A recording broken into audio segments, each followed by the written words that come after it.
Hey guys, welcome to my channel. I hope you're all doing very well. So I just watched WandaVision episode 8. Let's talk about it. So episode 8 of WandaVision picks up right where we left off in episode 7. But overall, I would say that this episode, much like I suspected in my previous review for episode 7, was very much the flashback episode where we got to dive into what exactly really happened and the events that actually led up to Wanda ending up in the Hex, married to Vision and living this idyllic sitcom lifestyle that she couldn't quite remember how she got into. This episode was very much about finally giving the audience some answers as to what actually happened. However, I will say, if there is a little bit of a complaint, okay, just going into my review of this episode, I will say that whilst I appreciated some of the answers that the episode gave us, I don't quite think that the writers anticipated some of the questions that we would be asking. And as a result, this episode, which was intended to give us and provide us with a ton of answers to questions that the writers thought we would have, doesn't quite satisfy all of the questions, all of the queries, okay, all of the lines of questioning that have developed online as a result of these episodes being dropped weekly and speculation just ramping up as the weeks went. But I'm going to be going through exactly what I mean by this, as well as touching on the events that happened in episode 8. But before we dive into my thoughts on all of that, as per usual, please be sure to subscribe to my channel and make sure you turn on your notifications so that you can be told when I upload next. Without further ado, let's dive into this. So the episode starts off actually with a flashback to Salem, Massachusetts of 1663, where we see the Salem witch trials take place, except this time around it is not the human residents of Salem that are trying to persecute a witch, but rather the witches in a coven in Salem who are trying to prosecute Agatha. And what's established here at the beginning of this episode is that Agnes was very much a rogue witch who didn't abide by the laws that the other witches followed in the coven, and so you see her pleading with the witches and telling them that, you know, she can do better, that she just wants to learn. But clearly she's been digging in deep into some dark magic that she shouldn't have been getting involved in, and as a result the witches see no other choice but to get rid of her, which must have been it must have been some serious events that led up to that point. But interestingly enough, we see that while she is on that stake ready to get taken down by her fellow witches, they're using their powers against her, and their powers manifest as this blue light, these rays of blue light that are targeted towards her. But almost as soon as it happens, Agatha reaches out towards them with her purple energy, the purple energy that we already saw her use in last week's episode. And so we see her reaching out with this purple energy, using her powers against them, and she sucks their life force from them. She sucks their powers from them. The way that she's just able to leech off of their powers is amazing, and to see her witch sisters just slowly but surely become just husks, just shells of their former selves, basically reduced to just skeletal forms, is pretty horrifying. But then of course you have this woman whom Agatha refers to as Mother, and I believe she refers to her as such because she's kind of like the coven mother as opposed to her being her actual biological mother. But she is the last one standing, and she reaches out to Agatha using her blue light, you know, magic powers, but Agatha does just the same to her as well, showing just how powerful she is. She manages to break free from her magical handcuffs and then heads over to see the damage that she's done to her mother, taking her brooch along with her as she heads off. She flies off away from the scene. Now, I think that this was a very interesting scene to set up the kind of character that Agnes is. We got a bit more information about this character just from this scene alone. First of all, I think that this scene showed us that Agatha was always quite the actress, because here's the thing, one thing that I was annoyed about when it came to the reveals of episode 7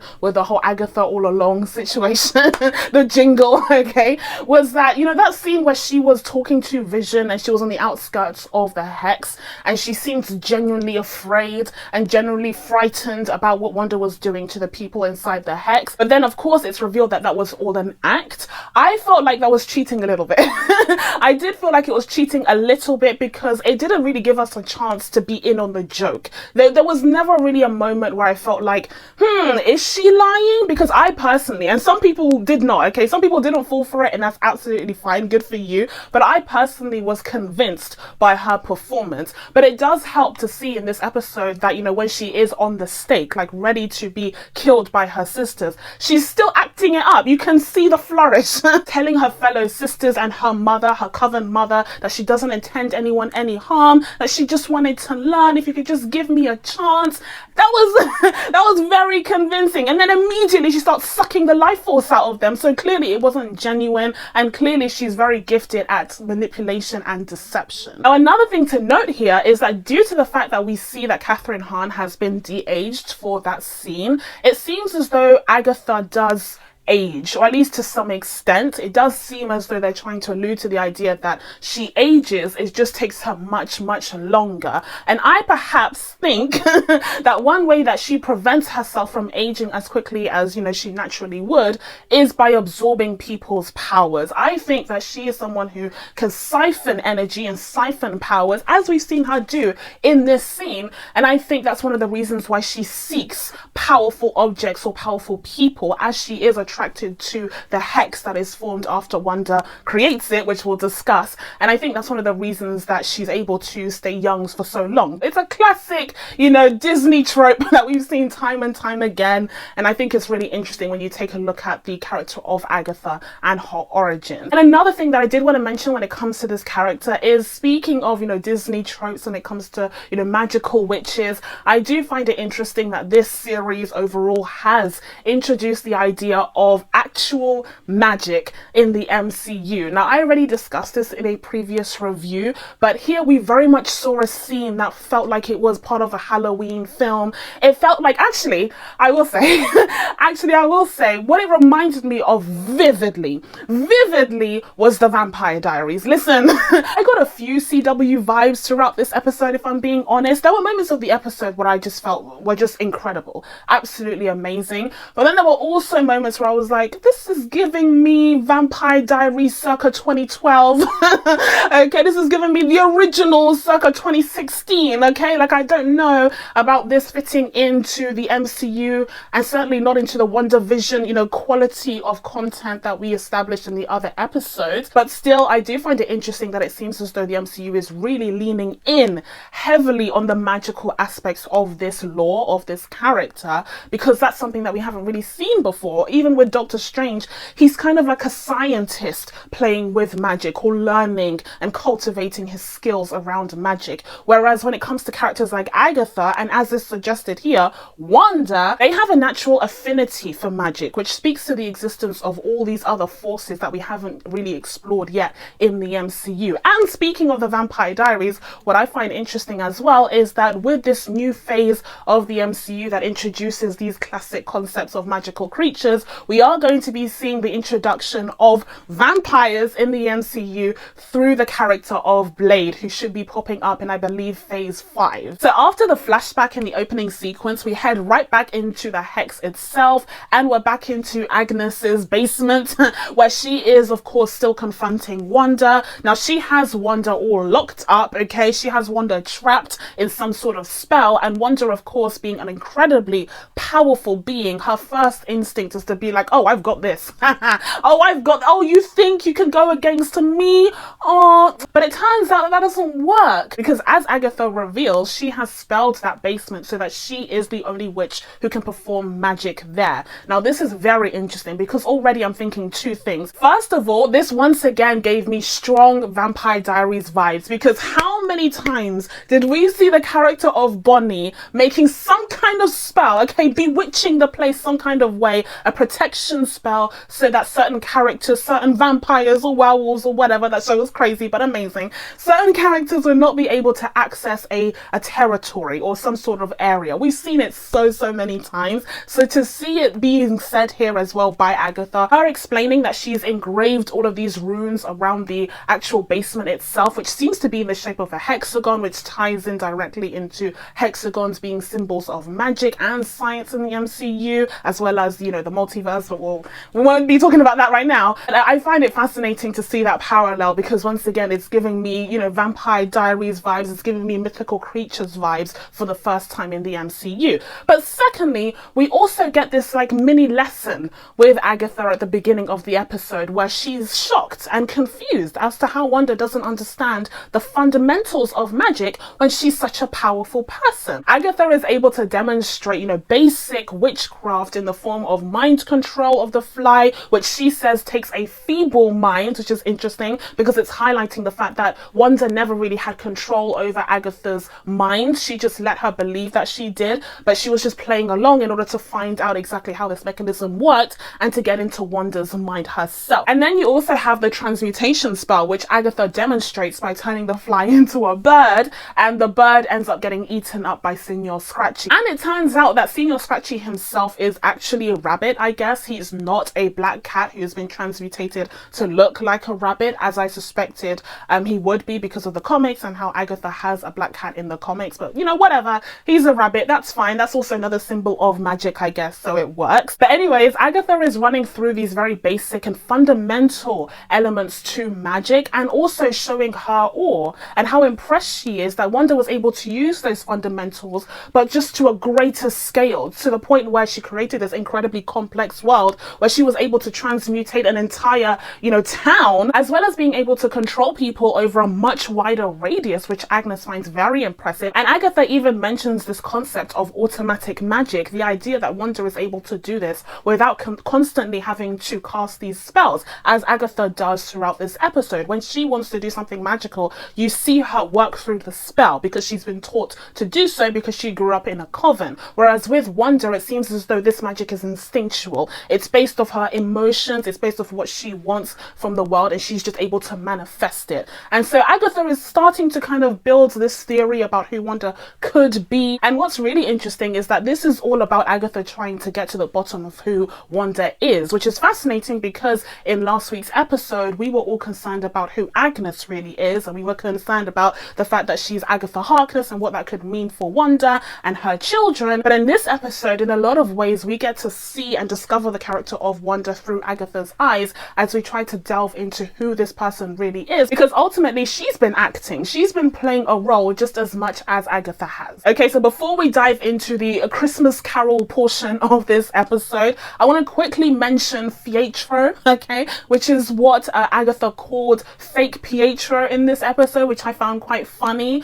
I'm a bit confused about this character, if I'm being honest. At this point, I don't think that he is Mephisto or Nightmare or anyone really that interesting. I personally feel like he's just a henchman for Agatha who's been created out of someone's body. Maybe it is like actually Evan Peters' body, someone who was just living in the town that happened upon Agatha, and she created this whole other being within him so that he could be her eyes and ears as he infiltrated Wanda's life. Maybe that is just the case. Or maybe it is a case where she happened to get the form of another Quicksilver from another multiverse. I don't know, okay, but honestly, with all of these theories that were building up throughout the show, and that's what I was kind of referring to earlier, because we only have one more episode left, we just need to be more realistic about what they can conceivably do in that single episode, as well as wrapping up the storylines that they already have set up. So I think it's looking less and less likely that Fietro is, you know, a multiverse Quicksilver or even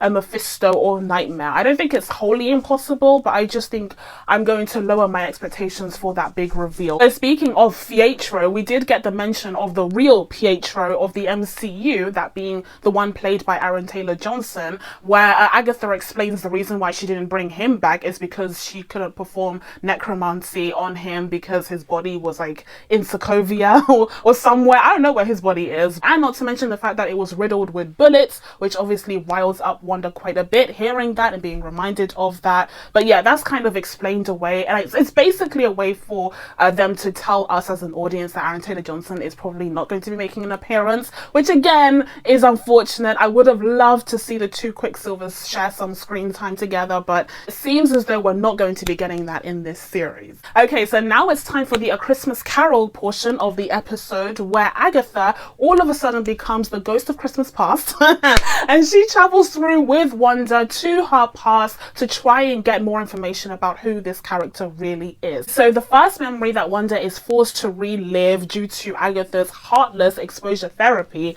is of course her home back in Sakovia when she was roughly, I believe, 10 years old. That's when she lost her parents, and we're actually introduced to her parents in this scene, and it turns out that this theory that her parents actually appear as the couple who are often found in the adverts in each week's episode was incorrect. Apparently those actors were not her parents, they're just reoccurring characters in these adverts or in these commercials.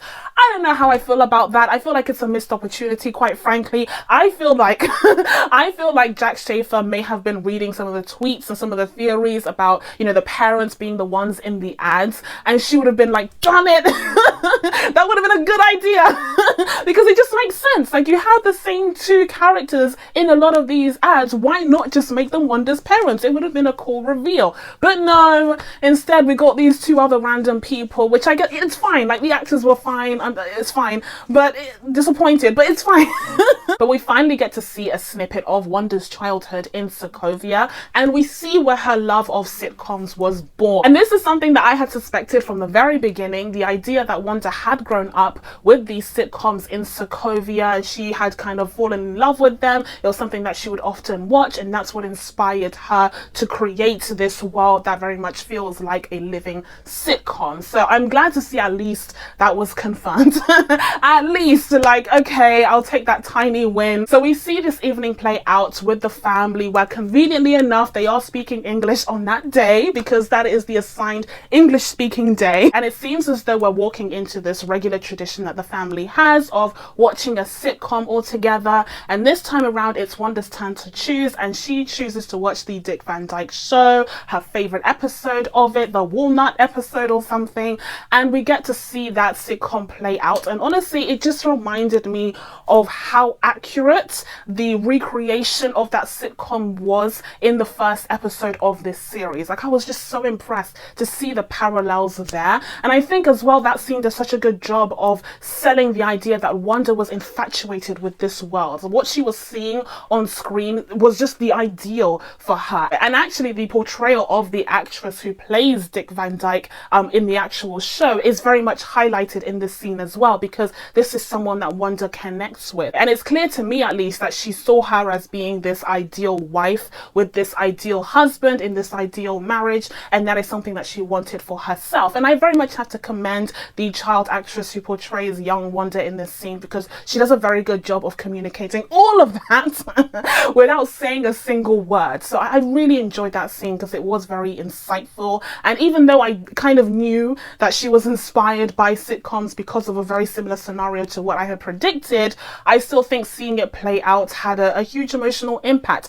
especially because this is quickly followed by the bomb. Okay, when I realized that this was coming, I was like, oh no, things are about to get real dusty up in here. Oh no, it's about to be sad. It's about to be Pixar level sad. And it was, because of course, why introduce parents if you're not going to kill them off within moments later? Unfortunately, we did get to see the events that were hinted at us in the first ad that we saw in this series play out here, where of course you have the Stark bomb that's dropped onto their home, and the kids are underneath a table, forced to look at that bomb for days on end, hoping and praying and I guess spell casting to make sure that that doesn't blow up and they end up dying just as their parents have done. It's such an emotional scene, and I honestly think that, you know, when Kevin Feige and everyone set out to introduce the characters of Wanda and Fietro into the MCU in Avengers Age of Ultron, they believed that that quick explanation that they got, that was very well done to be fair, would be it. I really think that no one would have foreseen that they would actually get the chance to have this event play out on screen, but now that they have been given that chance, they've done it justice for sure, because it was a very emotionally striking moment, and it very much sets up this pattern of loss and trauma that Wanda has to suffer throughout her life. Now, whilst this is all playing out in front of Wanda and reminding her of the trauma that she has once again, that can't be healthy, by the way. Like, that can't be healthy at all. This is supposed to be some sort of quasi-exposure therapy, but Agnes is no licensed psychologist. Like, no. Agatha doesn't doesn't care about psychology. She cares about getting to the bottom of what made Wanda so powerful so that she can leech off of that herself, I bet you. So cut me the crap, Agatha, about this is good for you, this is good for your mental health. You don't care. You just want to find out how she got this powerful. But one thing that does come out of this scene is Agatha introducing the idea that Wanda may have always been a witch. When we're introduced to the characters of Fietro and Wanda, they're referred to as enhanced beings. They're not referred to as mutants because at that time, you know, Fox hadn't been purchased by Disney, so Disney didn't have the rights to the X-Men, but they're referred to as enhanced. So obviously, once again, Kevin Feige and co couldn't have really imagined that one day they would have ownership of the X-Men properties and they would be able to incorporate the X-Men and the idea of mutants into the MCU, and that's why they had to take that different path. But what's interesting is that we're alluding to the idea here that she may have had these powers from birth, but she wasn't a mutant. So we're creating a whole third path for Wanda to exist in this more magical, mystical world. And of course, the reason why Agatha brings it up is to highlight the idea that perhaps Wanda used a probability hex in order to ensure that that bomb wouldn't go off. Now, this is something that's apparently from the comics, because in the comics, Wanda is a mutant, but her mutant powers revolve around, you know, probability magic or probability hexing, I guess, where she's able to influence the probability of things in order to get her way. So Agatha's mention of the probability hex is a nod to that. So now Agatha has started to get an understanding of the origins of Wanda Maximoff, but she needs more. She needs to find out exactly how this baby witch turned into the powerful Scarlet Witch that she is today. And so the next door we head down is one that is marked with the Hydra symbol. Of course, this is alluding back to the commercial that we saw in episode 2, which was about the Hydra watch. But here we finally get to see more of the experimentations that Wanda underwent in order to get the powers from the Mind Stone. And it's pretty heartbreaking to see here. I think throughout this entire episode, for sure, Elizabeth Olsen is acting the hell out of this episode. Are you kidding me? Like, she ate it up. Her performance here was incredible. But in this scene where you see her, she's basically just wasting away. She's so emaciated. It feels like she has no life within her. It's really just so striking to see such a powerful character otherwise be reduced to that state. And it really does go to show the trauma that Hydra put on her. Now, this was a very important defining moment for Wanda because, of course, this was the moment where she got her powers from the Mind Stone. And we see this play out when the Mind Stone is kind of attracted to her, or she's able to call upon it somehow using her witchcraft perhaps. And so it leaves Loki's staff and kind of heads towards her, and it changes from the blue of Loki's staff to the yellow of the actual Mind Stone. I think there was a little bit of retconning there because in the original Avengers film, the Mind Stone wasn't really a factor in that film. I feel like they retconned that to be the Mind Stone before, because initially it was presented as the staff being powered by the Tesseract, but then for Avengers Age of Ultron they were like, actually no, there's another Infinity Stone in that. I think it was a bit of retconning, okay, but that's just my theory. So they're trying to explain the fact that the Mind Stone appears as blue in Loki's staff here by saying that, you know, there's this outer layer that kind of dissipates when Wanda calls upon it, and so it does become yellow, the yellow stone that we know and love, and Wanda is able to gain her powers from it. And as she does so, she's able to see this image or this vision of the actual Scarlet Witch, which again is very much kind of mythical, supernatural type of situation that we don't often see in the MCU. Once again, we have the idea that Wanda took solace in sitcoms when we see her watching the Brady Bunch, I believe, in her cell. And once again, we have the idea reinforced that these sitcoms were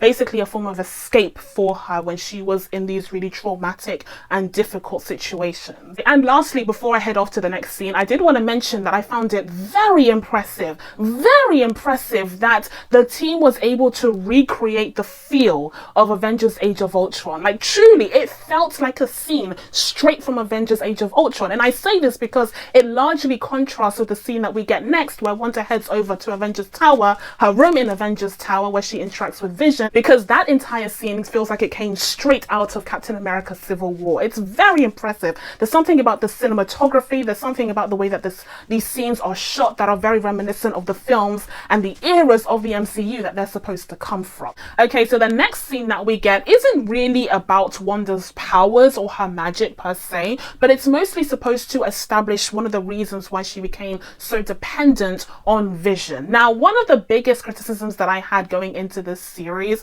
is the fact that I personally didn't think that the MCU had done a good enough job of establishing the relationship between Wanda and Vision pre-Avengers Infinity War. I felt like I was bamboozled, okay, in Avengers Infinity War, when all of a sudden we see Wanda and Vision coupling up in Scotland, acting as though they've had this incredibly passionate and close relationship all this time, when in reality we didn't really see a lot of that play out on screen. Now, we know, as you know, fans of the comics or fans of the lore, I personally don't read the comics, but I know all about what happens to these characters in them. We know that they have a storied past and history together in the comics, and we know that they were always meant to be a couple, but strictly focusing on what the MCU have shown us on screen, I don't think you'd be able to tell. Like, I just simply don't. Like, pre-Avengers Infinity War, all we got were just cute moments with them together that kind of hinted at a sort of romantic chemistry there, but it didn't really commit to anything. But this episode, especially this scene, seeks to rectify that promptly. Promptly. And I've been saying this about the entire series, by the way. I think it's done a great job of establishing the connection between Wanda and Vision, which will make their ultimate breakup, I believe, that much more painful. But I think this scene in particular, where you have Wanda, who again is suffering from the trauma of having lost someone, this time around her twin brother, as well as the fact that she's living now in this whole new country, which she's only ever seen through these sitcoms that she loves. She is going through a really tough time at the moment, honestly, as per usual, unfortunately for her. But Vision seems to be one of the few people that she has a connection with, and so she's able to sense him when he's hovering around. He's hovering around the place, and he's able to phase through her wall. He comes and sits with her, and she's watching an episode of Malcolm in the Middle, and he's trying to understand the comedy of that show, and he asks her, you know, how do you know he's not actually hurt? And she says it's not that kind of show. And to me, that kind of read as her subconsciously thinking, like, if only I lived in a place like this show where people don't get hurt, and you know, you don't lose the loved ones that you have in your life. And this very much harkened back to the first scene that we got with her in Sakovia as a young child, just waiting for that bomb to go off. And she closed her eyes and hoped that it would be like a sitcom where once you wake up, it was all a bad dream and you don't have to worry about it anymore. But what I found really touching and really moving in this scene is this parallel that's drawn between Vision never having had anyone in his life, never actually having had anyone to lose in the first place, versus Wanda, who had this family and who had her brother who she loved so much, and having to lose him. I found that really interesting how Vision made that observation. But then he takes it one step further, and again, Paul Bettany just doing the actoring of his life, where he says, you know, what is grief if not love persevering? And that's just such a beautiful sentiment. Who is cutting onions in the room? Who is cutting onions? Anyways, listen, it was emotional, okay? It was touching. That scene very much did a lot to kind of help establish the relationship and the connection that Wanda and Vision had up until the point of Avengers Infinity War, where she ends up losing him too. And that's something that Agatha even comments on. She says, okay, so now you lost that one person who could bring you hope, okay? That one person who you had a connection with. What happened after that? Which of course propels us to the next scene, where we see the lies.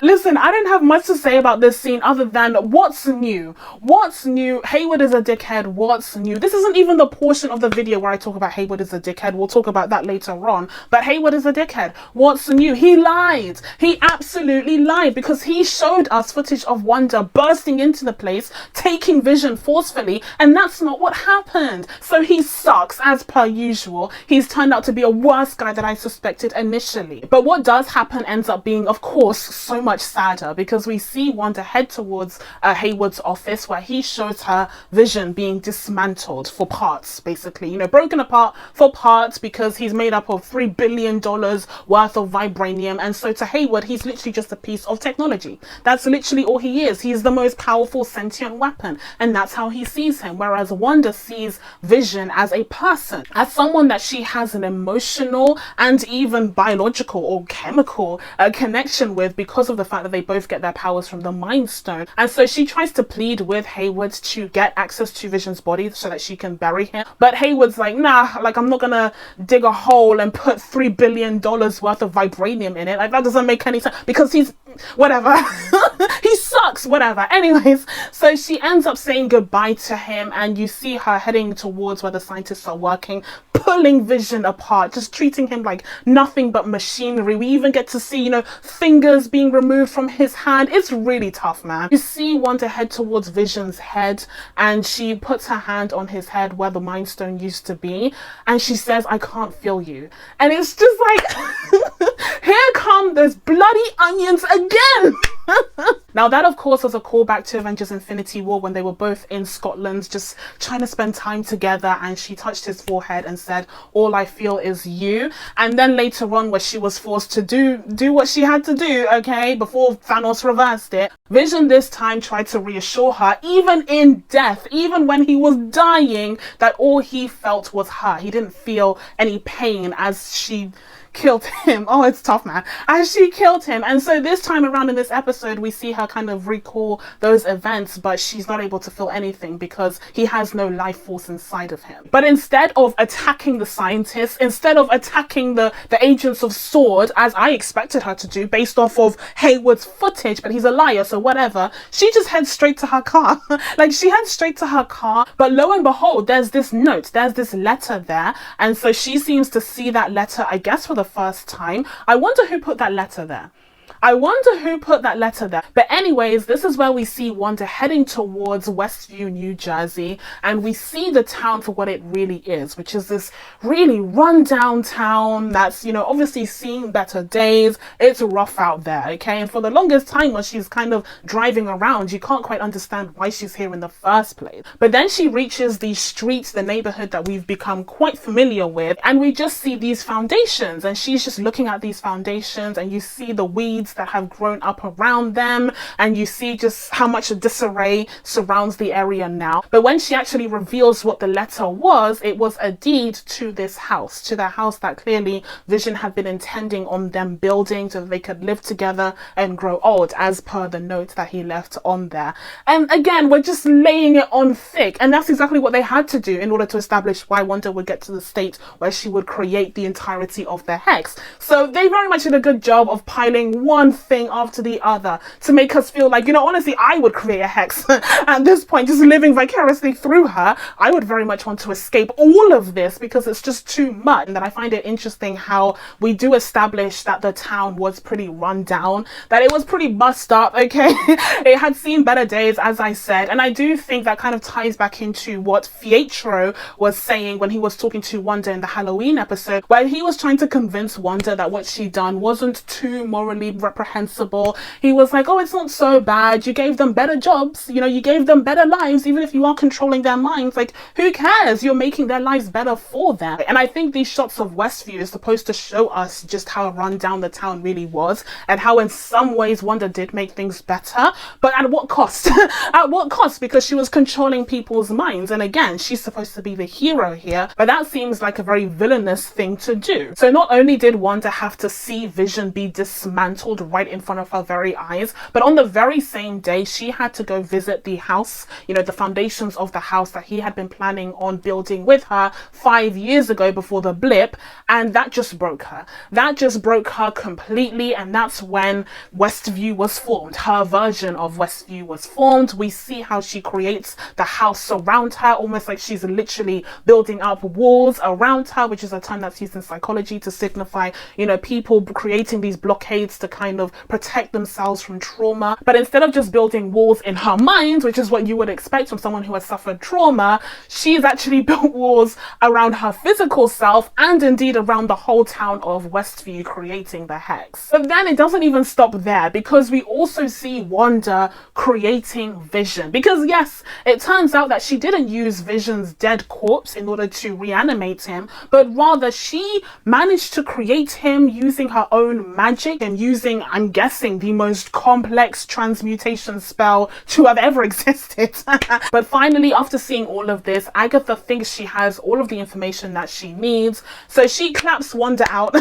She gives Wanda a final applause before giving her her feedback, okay, her report on her findings. And she does so with style because it's Agatha, because we're also reminded that Agatha has Wanda's kids, and she sees Agatha using her magic in order to entrap her two children. And of course, Wanda's ready ready and waiting to take Agatha down. But before she does so, Agatha is able to divulge her findings on this report and tells Wanda that she is in fact using chaos magic. That's how she is able to manifest things in the way that she does without needing to use these spells that Agatha learned while she was learning, you know, witchcraft as a discipline. And it's because Wanda is naturally able to tap in to that chaos magic because she is a creature of myth, of legend, that is called the Scarlet Witch. And that's how we end the episode. That's how we end the episode officially, until we get to that extra little thing that we were given at the end there. But I have to say, that entire scene, to me, once again, we're back in the CW realm. Like, I'm sorry, but that scene that takes place outside in the neighborhood, you can't look me in the eye and tell me that that didn't remind you of something that you would see in Vampire Diaries. Like, I'm so sorry, but it really did. It really did. I also will say that I wasn't the biggest fan of Agatha's costume. I feel like they should have given her a cape that like blew in the winds, something that created a little bit more ambiance, you know. They should have created more ambiance using clouds as well. Like, maybe if all of a sudden the skies weren't as blue and clear, but we had these, you know, foreboding clouds that just suddenly appeared, something to create atmosphere. I think that's what that scene needed. And also just some lightning some lightning in there. I understand, because, you know, Wanda's in control of this world, so that wouldn't happen because they have perfect, you know, sun and blue skies every day. But maybe that would be a sign that she's losing control of that world, the fact that we have thunder and lightning and clouds all of a sudden appearing to really create that atmosphere that evil has arrived. Okay, so now it's time for one of my favorite segments of these reviews, and that is Hayward is a dickhead. Hayward is a dickhead. Listen, in this mid-credit scene, we do get to see what Hayward has actually been working towards since Wanda has been in this hex, and it's apparently this whitewashed vision. This decolorized vision. Okay, now I know that this is a vision from the comics. He has a storied history in the comics where basically he is the shell of Vision with none of the life, none of the soul of Vision. And I feel like this is something that Hayward has been working on for a minute. I feel like he may have been trying to use Vision's parts in order to create him, because once again, as I mentioned before, that sword is in the business of sentient weapons instead of sentient worlds in the MCU at the moment. And I think that Vision was a sentient weapon that sword was very much working on at this point in time. Having said that though, I don't quite know why Hayward wants Vision so badly. I don't quite understand what's going on there. I also don't understand how he was able to track Vision in the hex if that's not the real Vision. Like, I have some questions about that, which I'm sure will be answered in the finale. But clearly Hayward needed some sort of sample of Wanda's magic in order to activate this fake Vision. Let's call him Fission. Fission, yeah, that makes sense.